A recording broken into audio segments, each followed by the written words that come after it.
Record of Ragnarok é uma das obras mais relevantes e famosas dos últimos anos, isso sem dúvidas, mas tudo que conhecemos hoje, desde as lutas empolgantes aos personagens extravagantes e as mortes trágicas e emocionantes, vieram de uma luta em específico. E não é o Round 1, mas é o Marco 1 do mangá. O round de Adão versus Zeus mudou tudo nessa história de deuses e homens, mas será mesmo que esse combate é tão impactante assim? E acima de tudo, será que ele é bom ou é somente uma batalha qualquer?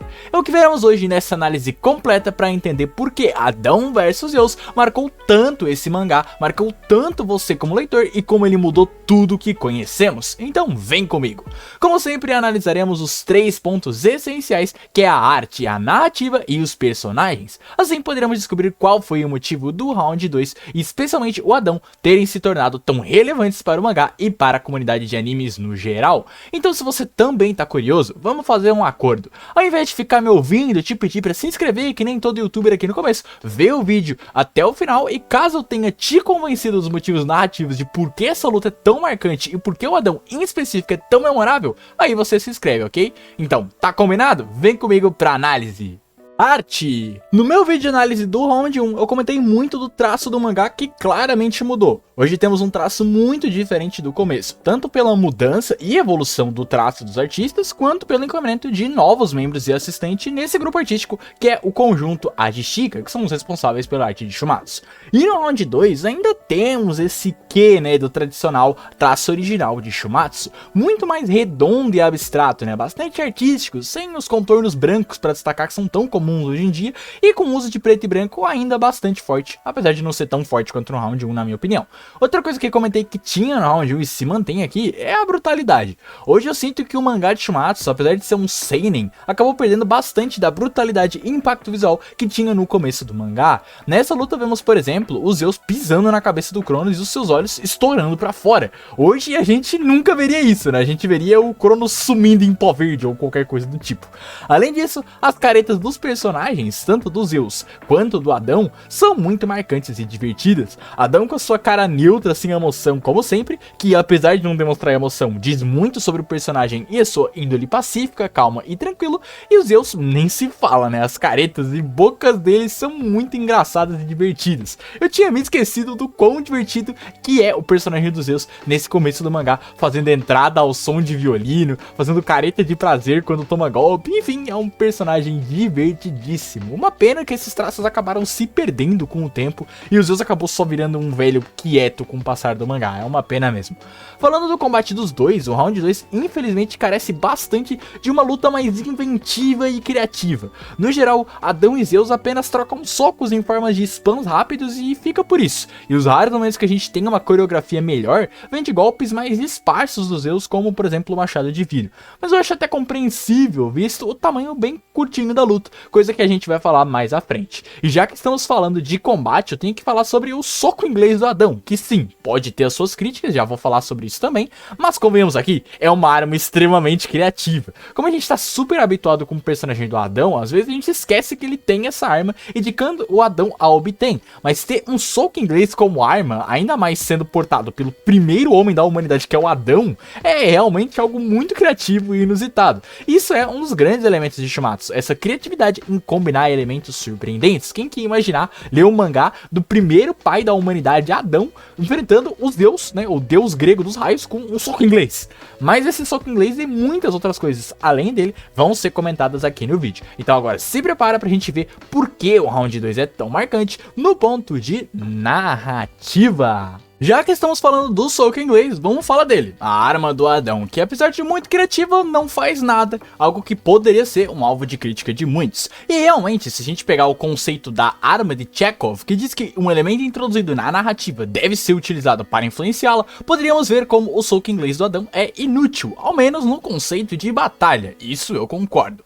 Não acho que o soco inglês precisaria ter alguma habilidade épica, né? Gosto que seja só um soco inglês. O problema é o mangá nem nem reforçar que o Adão está dando mais dano graças a ele. O mangá basicamente esquece da existência do soco inglês até o final do combate. Agora, ele é útil sim ao servir como gancho para a história e explicar que humanos e valquírias estão conectados, já que no round 1 a Hand Gris foi destruída. Aqui no round 2 a Hand Leaf não tem nenhuma ferida e mesmo assim morre, servindo de explicação para Gol do destino em comum de humanos e valquíria. Então, honestamente, eu não vejo tanto problema assim com o soco inglês, até pelo pouco tempo que a luta tem. Seria difícil de introduzir diversos conceitos e dar tempo de tela para Hand Leaf e pro soco inglês, que convenhamos aqui não é o importante dessa rodada.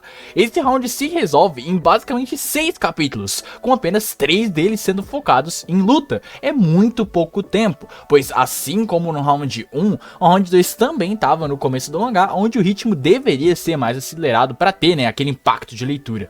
Bons exemplos de coisas que tomaram o tempo do round 2 foram a introdução de personagens, o aprofundamento do elenco. Ares e Loki, dois personagens muito importantes, são introduzidos na luta, Ares no começo e Loki no final, com ambos sendo personagens cernes da estrutura do mangá. O Ares sendo o famoso personagem orelha, né, aquele que alguém vai explicar alguma coisa pra ele, e assim pro leitor também, e o Loki é justamente um dos personagens que costuma explicar o que tá acontecendo, como ele faz nessa própria luta do Adão e dos Zeus.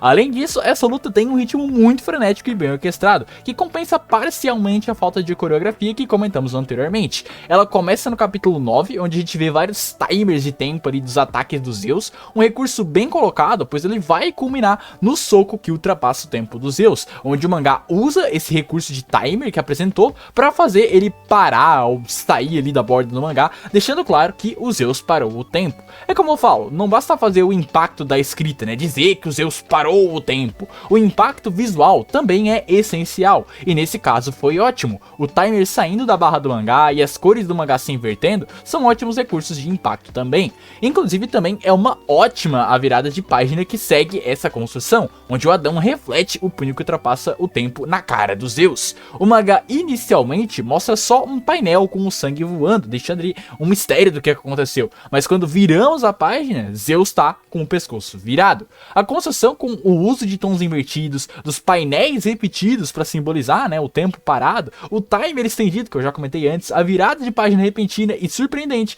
tudo isso faz dessa cena uma das mais marcantes do mangá.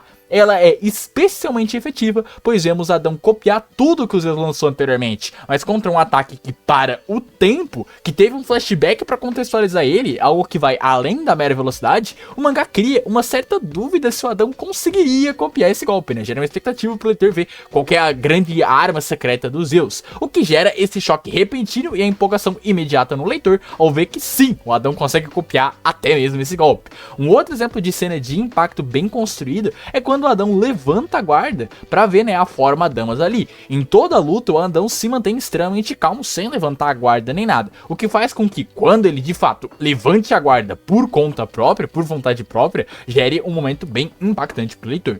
Além disso, a reta final dessa luta, quando Zeus e Adão estão lutando numa batalha de resistência, também é muito bem feita. É aqui que pela primeira vez no mangá a gente vê ele colocando essa dinâmica de tensão que vai se repetir diversas vezes. O round 4 tem isso, o round 5 tem isso, o round 8 tem isso, mas eu diria que o round 2 é talvez o que melhor efetua esse recurso de tensão, colocando seus dois adversários com condições de vitórias claras. Zeus sobrecarregar o reflexo divino do Adão e o Adão subjugar os Zeus antes do reflexo divino ser sobrecarregado. E os seus objetivos dependem unicamente de resistência, pois ambas habilidades estão gastando a sua própria essência. Isso gera pro leitor uma tensão de quem que vai vencer, quem que vai cair primeiro. Adão e Zeus em uma batalha de resistência torna o ápice dessa luta em algo extremamente emocional, que é a grande vantagem dessa luta, o lado emocional. Isso é repetido várias vezes durante o mangá, né? Essa batalha de atritos de resistência, né? Essa parada do poder sacrificial para gerar uma tensão de quem que vai vencer. Mas eu acredito que o round 2 não só foi o primeiro, como também talvez tenha sido o que melhor utilizou essa função, essa técnica. Uma coisa que muitos criticam dessa luta também é a gota de sangue que fere o Adão, que é o motivo da sua queda, né? Mas eu acho que o Adão perdeu perder por algo pequeno assim, né, é ótimo pro mangá, pois gera no leitor o sentimento de frustração e injustiça de não acreditar na derrota desse personagem, gera um sentimento extasiástico que te faz idolatrar ainda mais o Adão e o colocar num patamar ainda mais lendário. Quantas vezes você não ouviu por aí que o Adão perdeu injustamente, que foi um roubo de roteiro o Adão perder? Pois é, esse sentimento é proposital. O autor quer que você se sinta injustiçado com a derrota do Adão, para fazer você gostar ainda mais dele e do seu final um tanto quanto épico. A tendência é o leitor sempre se manter do lado do personagem teoricamente injustiçado, já que normalmente as pessoas não gostam de injustiças. Então você casa ali a motivação nobre do Adão com essa injustiça que ele sofreu e transformaria a sua derrota em algo extremamente épico e emotivo que não tem como nenhum leitor ali se considerar, né, gostar daquilo, se conectar com aquilo. Mas aqui eu já tô entrando num ponto essencial desse vídeo, que é porque essa luta é tão marcante e o que eu considero ser o marco inicial de Shumatsu, partindo da morte e do impacto da motivação do Adão. Então vamos direto pro ponto de personagens. Bom, antes de falar do Adão, vamos falar rapidamente do Zeus, né? Como eu comentei antes, ele é um personagem bem simples, eu gosto da empolgação natural e caricata, com cenas bem divertidas dele. E os seus golpes são bons pra luta, né? Como eu citei ali nos pontos de timer de tempo e o parar o tempo, todas essas cenas são muito boas, também por causa do Zeus. Muitos reclamam da falta de flashback dele no combate, ele tem basicamente 2 páginas falando que ele matou o Cronos, mas cara, primeiro que essa luta não tem tempo pra se focar num flashback longo do Zeus, o foco aqui acertadamente é o Adão, e segundo que o Zeus tem mais aprofundamento no futuro com outros personagens, como por exemplo o Poseidon ou o Hades. Então é bem natural que aqui o Zeus seja basicamente só a grande muralha física para o personagem focal da perspectiva do leitor, que é o papai. Mas afinal, o grande ponto desse combate, né, é, como citei, o Adão. Existe um motivo de por que ele é um dos personagens mais famosos e lendários de Shumatsu, quiçá o mais famoso e adorado, e certamente aquele que mostrou ao mundo o que é Record of Ragnarok. Dá pra dizer que foi com esse personagem que Shumatsu verdadeiramente começou. Então vamos dissecar agora a sua escrita. Bom, o personagem do Adão é extremamente simples, ele se introduz por uma estrutura de escrita buscando a subversão da expectativa do leitor.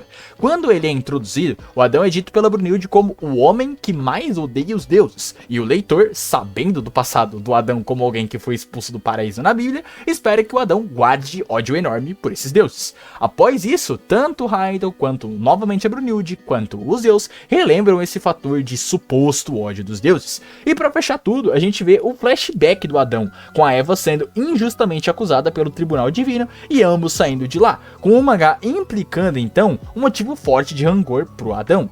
Todos esses elementos servem para causar impacto na revelação de que Adão não luta por ódio, nem tem nenhuma motivação profunda, pois um pai não precisa de motivos para proteger as suas crianças. E falando desses elementos que a narrativa coloca para impactar essa revelação, eu acho elas pouquíssimas trabalhadas. O elemento Adão ser o humano com mais ódio dos deuses é poucas vezes repetido, e sempre em diálogos muito soltos e sem destaque, diferente de, por exemplo, o Jack, que a gente vai ver no futuro sendo chamado enfaticamente de maior mal da humanidade. Olha a diferença de tratamento aqui. Se o mangá tivesse dado mais enfoque nesse suposto elemento do Adão ser o humano que mais odeia os deuses, a gente teria um impacto maior quando a gente descobrisse que isso é mentira. Outra coisa também é o seu flashback, que eu acho muito ruim. O flashback do Adão não consegue passar a ideia de que o Adão supostamente deveria estar puto. Como o Adão é um cara muito nonchalant, né, muito paradão, sem demonstrar emoções, fica difícil de você ver o Adão ficando muito puto. O mangá não consegue te convencer que ele tá bravo, o que deveria ser um aspecto importante pro leitor acreditar, né, que o Adão odeia os deuses pra usufruir mais da reviravolta quando demonstrasse que ele não odeia eles.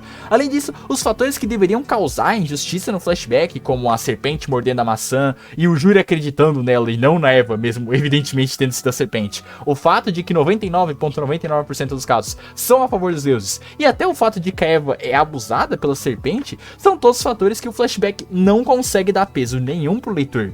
Particularmente, eu sempre senti que esse flashback do Adão é muito cafona na real. Esse júri, essa serpente super caricata com terno, enfim, eu nunca curti o design desse flashback, flashback, e somado com outros pontos, eu acho que dá pra deixar bem claro por que a subversão do personagem do Adão poderia ser melhor. E eu digo poderia, porque sem dúvidas ela funcionou, mesmo as construções para esse momento não tendo sido tão efetivas como se tem anteriormente. Só o conceito de um pai não precisar de motivos para defender os seus filhos já gera uma empatia suprema no leitor.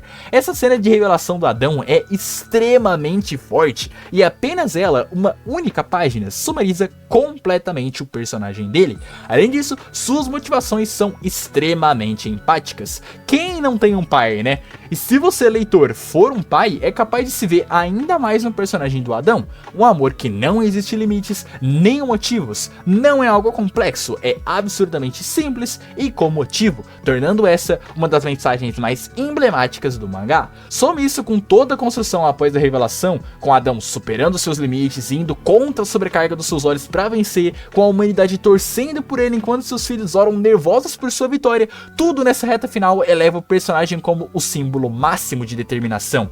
Isso se intensifica ainda mais quando ele perde a sua visão e a plateia começa a pedir para ele parar, mas o Adão sozinho ouve o som de uma criança e promete que vai proteger os seus filhos dos caras maus.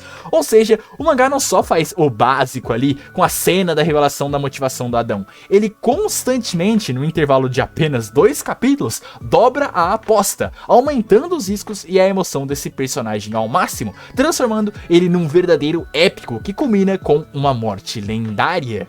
A morte do Adão é épica e provavelmente a mais marcante de todo o mangá. Morrer de pé e sorrindo deixando seu inimigo de joelhos é a exaltação do seu personagem após todo o esforço e determinação colocado, que somados com o sentimento de frustração que o mangá gerou da derrota dele, tornam muito difícil que o leitor não se arrepie com uma morte em tons tão absurdamente épicos, fazendo questão de constar que o Adão lutou mesmo depois da morte, e mesmo assim morreu de pé e sorrindo, a apoteose máxima que faz o Adão entrar num panteão sagrado de personagens de mangá, e começou de fato Shumatsu no Valkyrie. Essa morte de Adão é tão emblemática e marcante que eu particularmente acredito que, ao ver como a morte dele deu muito certo para os leitores, o mangá começou a apostar nesses momentos finais dos personagens como sendo muito mais épicos e emocionais, como o caso do Raiden, do Tesla ou do Leônidas, deixando de lado a brutalidade que a gente viu com a morte do Lubu no round 1, por exemplo. Então, com isso, eu acho que fica claro os pontos fortes e pontos fracos dessa rodada absurda que é o round 2, uma rodada que sempre que olho em retrospectiva me acaba parecendo fraca, mas ao reler me empolga como uma verdadeira montanha-russa de sentimentos. Não é uma luta complexa ou absurdamente bem escrita, o seu combate se resume a basicamente 2 a 3 capítulos e os seus pontos fortes são basicamente apelar muito pro emocional e para cenas épicas. E apesar de terem sim pontos fracos, eu acho que esses pontos fortes que eu citei se sobrepujam demais. O round 2 não é uma refeição completa com tudo à sua disposição, mas é aquele prato que vai encher o seu paladar de gostos fortes que marcarão a sua memória para sempre, e por isso acho ela tão marcante, servindo como o marco inicial desse mangá de deuses e humanos. Com isso é inevitável que para mim eu dê a nota de 8 de 10 para essa rodada.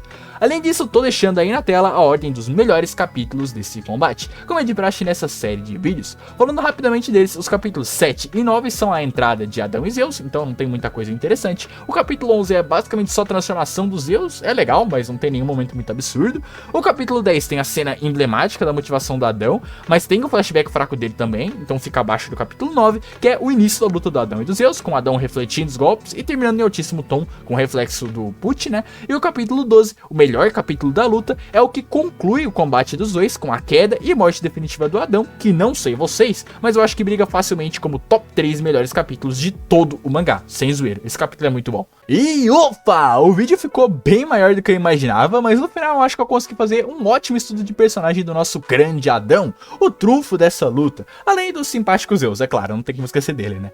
Então, como combinamos lá no começo, se eu te convenci do quão bom é o personagem do Adão, se inscreve no canal se ainda não tiver inscrito e compartilha com os seus amigos que querem saber mais sobre mangás e animes. E você, concorda comigo em todas as coisas que foram ditas no vídeo? Acha que o Adão é um dos grandes pontos fortes desse combate ou acha que esse round round é meio fraquinho.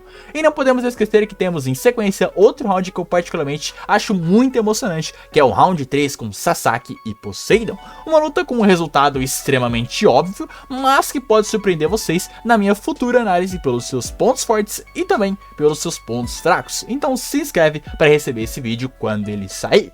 Como sempre, agradecimento aos boosters do server do Discord: Falha, Gegel, Dan, Vene e Kalin, aos General de Guerra, João VRK, Ariel Render, Ultimate Dimensions, Darkzin, Vitor Emanuel, Omni, Alex Grindel, Didi, Igão 2002, Isadora Dotto e Francisco Fagner, por apoiarem diretamente o canal. E meus agradecimentos a você que ficou até aqui, um abraço e até mais!